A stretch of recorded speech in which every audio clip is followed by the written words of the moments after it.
Hello student of 10th class. In this video we will try to understand about the changes in different sectors. Gradually and we collected data of 1973, 1974 and 2013 to 14.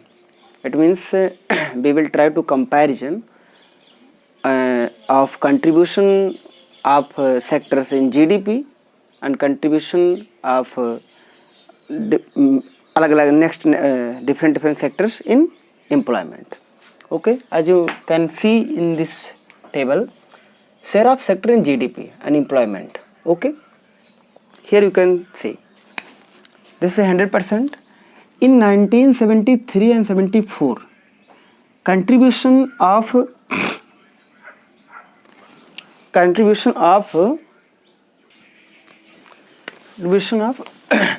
primary sector. This is primary sector. This is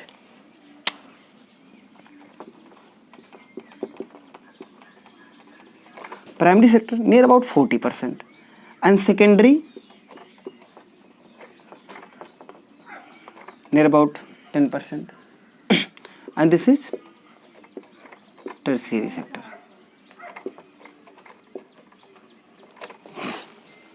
Here you can see the ratio of different three sector in GDP. In 1973, the contribution of primary sector in GDP, in gross domestic product, was near about 40%. And secondary sector is industrial sector, and it means industrial development was very less, near about 10 or 11%. And tertiary sector you can see here 50%. But when gradually when we see the data of 2013 or 14, we find here that contribution of primary sector is reduced, and near about it have reached 16%. Near about 16% have reached. This is only data of 2013-14, but अब 20 में अगर हम देखेंगे तो data change रहेगा, contribution का data change रहेगा. P से प्राइमरी हम बोल दे रहे हैं, एंड एस से सेकेंडरी और टी से टर्शियरी सेक्टर. ठीक है. अब here what we are looking that near about 60% contribution of tertiary sector in GDP. In GDP, near about 60% of contribution is of tertiary sector. कि किस तरीके से 1973 में प्राइमरी सेक्टर का कंट्रीब्यूशन, टर्शियरी सेक्टर का कंट्रीब्यूशन इतना था, प्राइमरी का इतना था, लेकिन वो प्राइमरी का एकदम कम होकर के टर्शियरी और सेकेंडरी का बढ़ गया. सेकेंडरी का आप देख रहे हैं 20 से अबव 27, 25 हो गया, 20 हो गया, अभी 27 हो रहा है. ठीक है. ये चीज़ हमें ग्रेजुअली देखने को मिलता है. अभी तो हमने डेटा देखा, अभी हम बताएं कि क्यों सर्विस सेक्टर का ज़्यादा हुआ. ठीक है. बट अगर एम्प्लॉयमेंट के उस पर देखें हम पैरामीटर पे कि एम्प्लॉयमेंट कितना कौन दे रहा है, क्योंकि in previous video we have studied that everyone want earn money, and for earning money they want to join any economic activities, and everyone are engaged in economic activities. तो in which sector they are engaged? Suppose people are engaged in primary sector. तो near about 74% people of our country are engaged in primary sector. Here in 1973, near about 74% people were engaged in primary sector. It means primary sector was providing near about employment for near about 74% people of our country. But here in the secondary sector, yes, only 11%. Only 11%.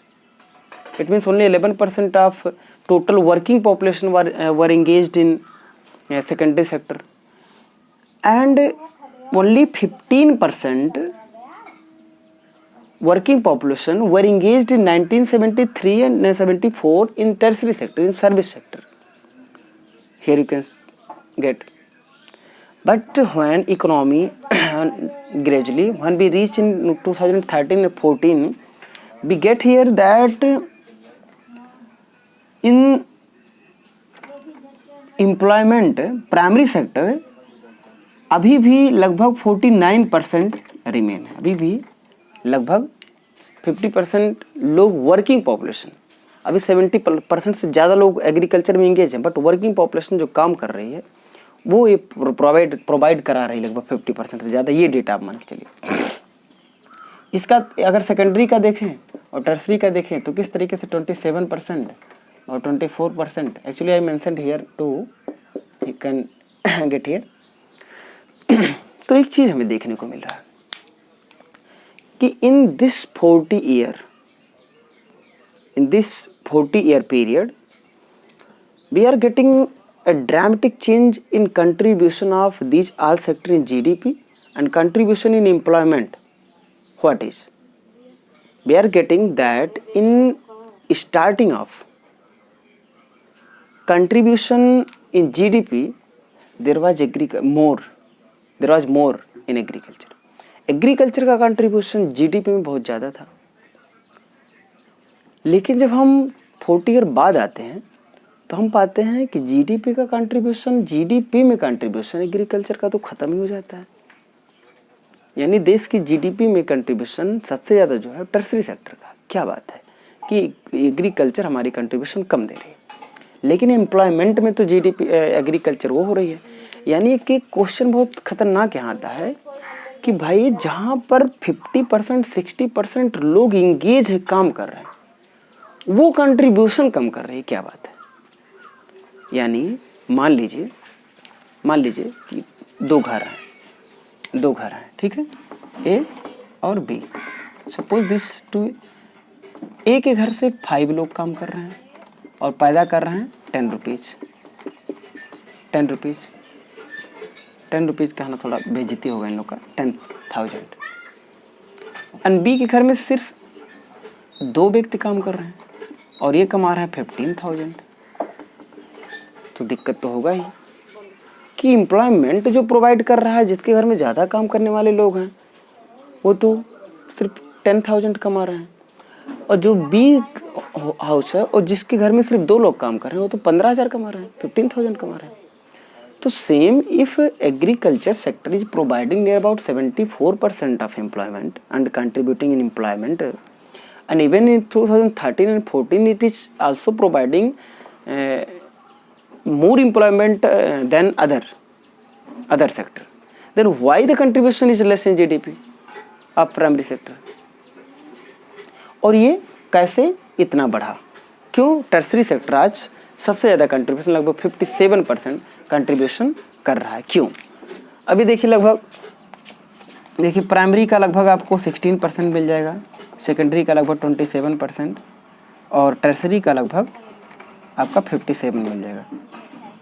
7 14 और 6 100, 5 7 1 8 2 10, 100% हो गया, ठीक है। 20, हाँ ये okay. ये देखिए contribution अभी ऐसे है। अब प्राइमरी सेक्टर का 16% हो गया, सेकेंडरी का 27, टर्सरी सेक्टर का 57% हो जा रहा है। 57% कंट्रीब्यूशन है, क्यों? पहले तो नहीं था ऐसा। अब चलिए देखते हैं कुछ कारणों को हम जिक्र करेंगे। We will try to understand सब रीजन्स। देखिए फर्स्ट जो रीजन है कि टर्सरी सेक्टर का कंट्रीब्यूशन जीडीपी में बहुत ज़्यादा बढ़ा है, इसके पीछे का रीजन पहला ही है। First reason behind this that for development of primary and secondary sector, tertiary sector should be developed. कि एग्रीकल्चर को अगर डेवलप करना तो हमें ट्रांसपोर्ट डेवलप करना पड़ेगा, इंडस्ट्री को डेवलप करना तो हमें फाइनेंस को डेवलप करना है, इंडस्ट्रीज को डेवलपमेंट करना है, वर्कर को डेवलपमेंट करना है, आईटी इंफॉर्मेशन टेक्नोलॉजी को ऐड करना है, कम्युनिकेशन को डेवलप करना है, और these all activities belong from tertiary sector. If an economy want to develop, if an economy want to develop, that in primary sector and secondary sector, for development of primary sector and secondary sector, it have to develop transportation, communication, finance, road and other services, school, educational centers. These all the things should be developed, and these all the things belong from tertiary sector. And government is also working for welfare of people of country in health sector, in education sector, in tourism. You know that tourism, health sector, education sector, administrative sector, communication and transportation, these all sectors belong from tertiary sector. तो जब agriculture का और industry का development हमें करना है तो भैया पहले तो आपको इन सब चीज़ों को डेवलप करना पड़ेगा। अगर इन लोगों को डेवलप करेंगे तो ये बच्चे खूब बढ़िया सब फले फूलेंगे टर्सरी सेक्टर वाले। तो इसलिए अगर ये फले फूल रहे हैं तो इनका कंट्रीब्यूशन जीडीपी में बढ़िया होगा। और जीडीपी क्या है? GDP is total monetary value of produced final goods and services with in country with in any particular year, specially 1 year. तो इस नाते इसमें ये चीज़ हमारा कंट्रीब्यूशन जीडीपी का बढ़ गया। आप कई पॉइंट्स में इसको लिख सकते हैं। और एक चीज़ और भी है कि लोगों की जो इनकम बढ़ रही है, लोगों की इनकम बढ़ रही है। अभी कोरोना में मत सोचना कि इनकम लोगों के हाथ से पैसा भी चला गया, ठीक है। लोगों की परचेजिंग पावर पैरिटी जो है वो कम हो चुकी है, लोग खरीद नहीं रहे हैं, क्रय शक्ति कम हो चुकी है। But living standard, due to increasement in living standard, people's desire have increased. They do not want eat food at their home made by their wife. अपनी बीवी के हाथ का खाना उनको अच्छा नहीं लगता है, तब उनको क्या कहेंगे कि चलो भैया चलो तो रेस्टोरेंट में खाए, बीवी तुम बनाओ मत खाना, तुम्हारा हाथ जल गया है, देखते देखते हम थक गए हैं, ठीक है। तो बीवी को लेकर के रेस्टोरेंट में गए, तो रेस्टोरेंट में खाना खाएंगे जिद दबा करके, तो वो रेस्टोरेंट वाला तो अपना कंट्रीब्यूशन देगा ना। तो रेस्टोरेंट का डेवलपमेंट हो रहा है। तो रेस्टोरेंट क्या है? जीडीपी है। लोग शाम बीवी बोल दी कि खाना नहीं खाना, आज खाना बनाएंगे खाना, लेकिन आप फिल्म दिखाने ले चलेंगे तभी, तो सिनेमा हॉल में चलेंगे। एसी वाला सिनेमा हॉल चाहिए हमको, तो एसी वाले में बैठ गए। तो ये सब चीज़ें जो सिनेमा हॉल हैं, रेस्टोरेंट्स हैं, ये सब क्या कर रहे हैं? डेवलप कर रहे हैं। हम लोग डेवलप कर रहे हैं, ठीक है, हम लोग डेवलप कर रहे हैं। कोई भी ऐसी बीवी होगी जो कहेगी कि नहीं आज हम भी चलेंगे, चलो हम आज कौन गोड़ेंगे खेत में चल करके। आप अकेले जा रहे हैं, पसीना पसीना हो रहा है, कौन गोड़ रहे हैं खेत में, धान बैठाना है, आज हम भी चलेंगे लेवा मरवाने, ठीक है। तो ऐसा कोई घर में मिलता है? तो person and people becoming gradually luxurious and they do not engage in agriculture, but by problem people are engaged in agriculture because outcome are they are not getting from agriculture, but they are investing their money in tertiary sector. If anyone traveling from one place to another place, हो AC bus मिल जाता तो मज़ा आ जाता। हाँ, AC bus मिल जाए तो मज़ा आ जाए, तो बस एसी मिल गया, साइकिल से नहीं जा सकते हैं, हम बाइक से जाएंगे या बस करेंगे, जो भी मतलब जैसे। तो we are promoting, people are promoting, ये भी एक रीज़न है, ठीक है, लग्जरियस लाइफ जीने का कारण। तो इसमें रेस्टोरेंट का, टूरिज्म का डेवलपमेंट हो रहा है, तो ये टर्सरी सेक्टर का ही कंट्रीब्यूशन है। आप अपने बच्चों के साथ कहीं घूमने चले जा रहे हैं, तो आप कहीं किसी कंपनी में नहीं जा रहे हैं, आप जहाँ घूम रहे हैं वहाँ पैसा दे रहे हैं, ठीक है, टूरिस्ट प्लेस होते हैं, तो टूरिज्म का डेवलपमेंट हो रहा है। लेकिन एम्प्लॉयमेंट में अगर हम देखेंगे, क्योंकि in secondary sector and tertiary sector सबसे ज़्यादा जो ज़रूरत होती है वो होती मशीनों का काम, यानी human labour is less needed in primary and secondary and tertiary sector. क्योंकि मान लीजिए एक ट्रक जा रहा है, उस ट्रक पे लगभग 1 लाख की कोई फाइनल प्राइस है, लेकिन एक ड्राइवर लेकर जा रहा है, एक व्यक्ति लेकर जा रहा है, काम कर रहा है। एक इंडस्ट्री है जो प्रोड्यूस कर रही है लगभग 1 करोड़ की, लेकिन उसमें सिर्फ 100 लोग एम्प्लॉयड हैं। तो यहाँ पर मशीनों के डेवलपमेंट के नाते, टेक्नोलॉजी के डेवलपमेंट के नाते सेकेंडरी एंड टर्सरी सेक्टर में लेस एम्प्लॉयमेंट की ज़रूरत होती है। एम्प्लॉयमेंट की यानी लेबर की ज़रूरत में कम होती है, skilled and non skilled labour को दोनों का। लेकिन अभी भी प्राइमरी सेक्टर में क्या है कि लोग खाली हैं, लोगों के पास कोई जॉब नहीं है, तो क्या कर रहे हैं, वो एग्रीकल्चर में ज़बरदस्ती जाके कर रहे हैं। इसको अंडर एम्प्लॉयमेंट शब्द क्या? अंडर एम्प्लॉयमेंट इट मीन्स कि there is no need of employment but any particular people are engaged in. अगर वो इंगेज नहीं होते तो प्रोडक्शन पे कोई फर्क नहीं पड़ता। जैसे सपोज ले खेत में मान लीजिए अभी धान की खेती करवाना है, अभी खरीफ का सीजन है, अभी जून चल रहा है, खरीफ का सीजन शुरू हो रहा है, पैडी की क्रॉपिंग करना है, तो अगर 1 बीघे की खेती में अगर आपको 5 लेबर की ज़रूरत है, आपके घर वाले 5 लोग जाके धान बैठा दें, रोपाई कर दें, बट आपके घर के सभी लोग जाकर के उसमें लगे हुए हैं, काम सिर्फ 3 लोगों का था, 3 लोग कर सकते थे, लेकिन लगे हैं 8 लोग। तो जो 5 लोग एक्स्ट्रा है ना, ये लोग तो लगे हुए एम्प्लॉय हैं, ओहो काम कर रहे हैं, but they are under employed. ठीक है, ये इनका प्रोडक्शन पे कोई बहुत ज़्यादा इम्पैक्ट नहीं है। तो सिर्फ ये कहते हैं काम में मूड गिनाना। ठीक है, तो ये चीज़ें हैं। तो इसलिए हम वी आर गेटिंग 2013-14 में भी हम एग्रीकल्चर का कंट्रीब्यूशन लगभग एम्प्लॉयमेंट में सबसे ज़्यादा पा रहे हैं फिर भी। ठीक है, okay student, okay next question, one question I want to discuss here. If the problem is of employment then how can be increase. अब देखिए एग्रीकल्चर सेक्टर में अगर गवर्नमेंट फाइनेंस को मजबूत कर दे, फाइनेंस को इंक्रीज कर दे, लोगों के हाथों में पैसा रहे, तो लोगों की परचेजिंग पावर पैरिटी बढ़ेगी, लोग खरीदेंगे तो लोग खरीदेंगे, तो सेल भी होगा, सेल होगा तो वहाँ पर प्रोडक्शन होगा, प्रोडक्शन होगा तो लोग एम्प्लॉयड होंगे। ठीक है, जैसे एग्रीकल्चर में अगर लोगों के हाथों में पैसा हो तो लोग एग्रीकल्चर एक्टिविटीज़ को ज़्यादा करेंगे, अच्छे से प्रोडक्शन करेंगे। अब उसमें लक्ष्मी नाम की एक फार्मर की कहानी बताई गई, केस स्टडी, उसको आप पढ़ेंगे समझेंगे। सॉरी। तो हम इस तरीके से कि हम जैसे मान लीजिए एग्रीकल्चर में ज़्यादा प्रोडक्शन हुआ तो हमें ट्रांसपोर्ट की ज़्यादा ज़रूरत होगी, तो ट्रांसपोर्ट में एम्प्लॉयड होंगे, वो जाएगा किसी फैक्ट्री में मान लीजिए गेहूँ, तो वहाँ पर ज़्यादा प्रोसेसिंग होगा तो वहाँ पर एम्प्लॉयमेंट की ज़रूरत होगी। ठीक है, ये सब चीज़ें, यानी हम एक बिग इन्वेस्टमेंट करके एक लॉन्ग टाइम के बाद we can find more employment. लेकिन ये बहुत ज़्यादा टाइम का हो जाएगा कि हम इन्वेस्टमेंट करें, लोगों के हाथों में पैसा, लोगों के पावर, परचेजिंग पावर बढ़े, और परचेजिंग पावर से वो खरीदेंगे तो इन प्रोडक्शन होगा, और प्रोडक्शन होगा तो प्रोडक्शन सेंटर पे भी एम्प्लॉयमेंट होगा, ये भी एम्प्लॉयमेंट होगा, ट्रांसपोर्ट में भी एम्प्लॉयमेंट होगा, जो लेने देने में, तो सभी जगह एम्प्लॉयमेंट बढ़ेगा। बट ये थोड़ा लॉन्ग टाइम का है, तो गवर्नमेंट कुछ शॉर्ट टाइम का भी काम करती है। जैसे आप एक सुनते होंगे नरेगा, ठीक है, मनरेगा, ठीक है,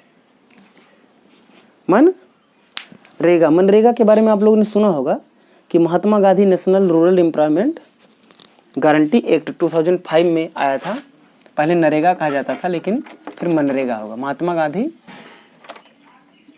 national Rural Employment Guarantee Act, according to this act, in rural area every working population have guaranteed to get 100 days employment days in 1 year। 100 एक काम का हुआ इंतजाम, 100 दिन का गारंटी जो काम मिलता है गांव में। अब गवर्नमेंट अगर कोई काम देगी नहीं देगी, लेकिन 100 दिन की मजदूरी उनको मिनिमम वेजेस अकॉर्डिंग उनको दिया जाएगा। तो एक शॉर्ट टाइम एम्प्लॉयमेंट को, जो शॉर्ट टाइम के एक कह सकते हैं सॉल्व करने का हुआ प्रोग्राम, कि अगर मान लीजिए हम एम्प्लॉयमेंट को कैसे शॉर्ट टाइम के लिए अपनी मैटर को वो कर लें सॉल्व कर लें, तो कुछ योजनाएं, some plan, according some plan, some short time plan, government try to solve problem of unemployment. But that I told you in last that according to that is long time period to getting the solve of unemployment problem, to invest money and try to increase the purchasing power. Okay student, I hope all of you have understood this comparison, एक analytical comparison and dramatic change in employment contribution of different GDPs and contribution in GDP and contribution in employment. Thank you student.